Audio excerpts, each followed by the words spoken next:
Hello, good morning.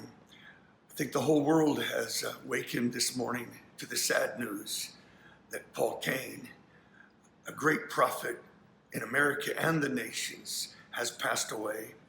And this morning, we just want to say thank God for an incredible life that has shaped our own history in the most amazing ways. Paul Cain, we are so grateful for him. We loved him, and he shaped my whole life in many ways by the prophetic gift that was upon him.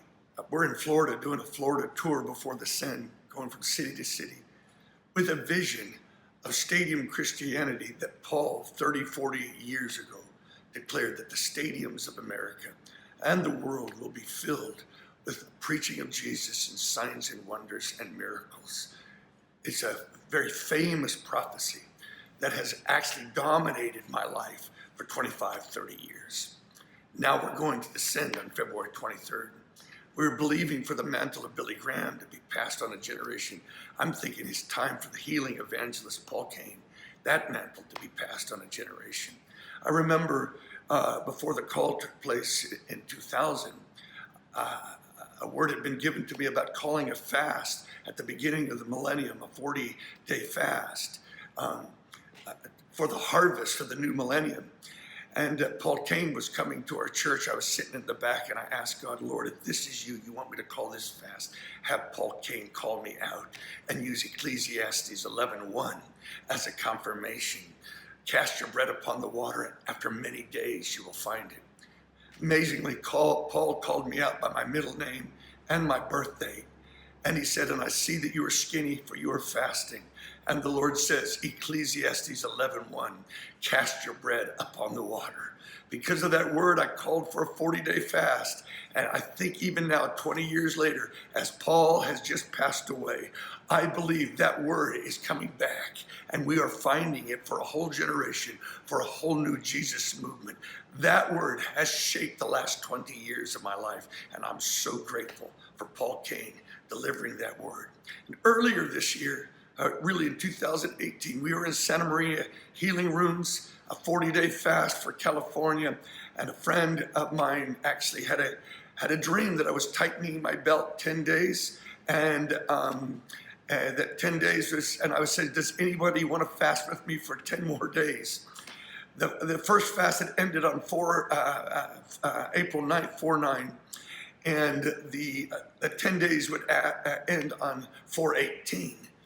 And we felt it was Luke 4:18 that we were to pray for the scroll of Jesus to be manifested. Luke 4:18, the Spirit of the Lord is upon me, for the Lord has anointed me to preach the good news. We are in Santa Maria, where Paul Cain actually lived there and was part of that healing room.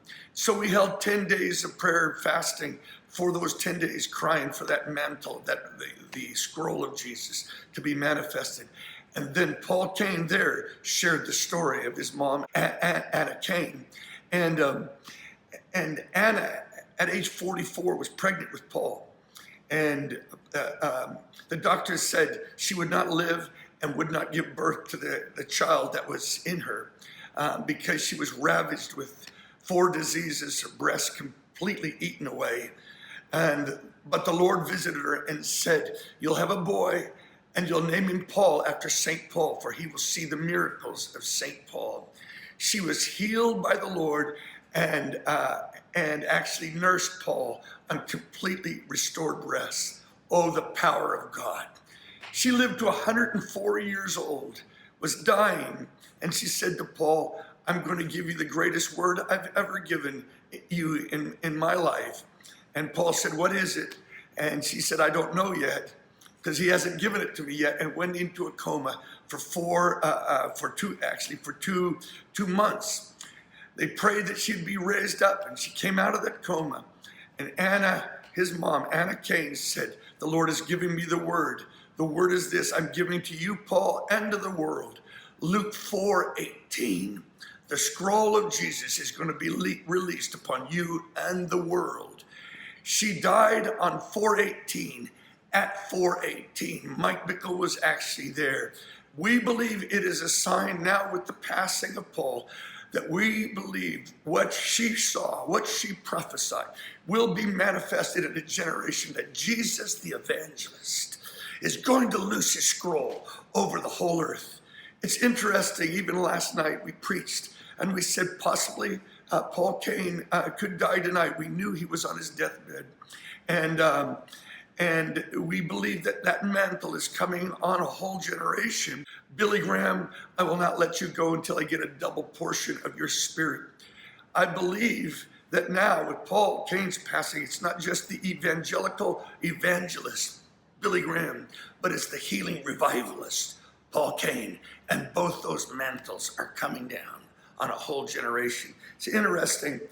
He died last night. We're not even sure it was 2:12 or 2:13, but 2 Kings 2:12 and 2:13 are this. And Elijah went up by a whirlwind into heaven, and Elisha saw it, and he cried, my father, the chariots of Israel and its horsemen. And he saw him no more. That's verse 12.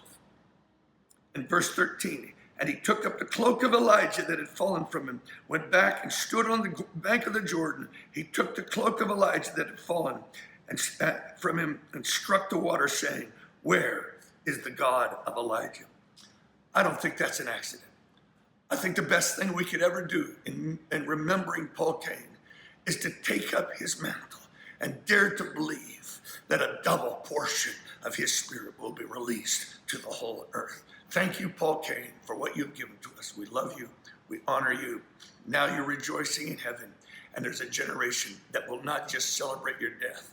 They will bring forth new life into the earth. See a grain of wheat fall on the ground and die. It remains alone, but if it dies, it will bear much fruit.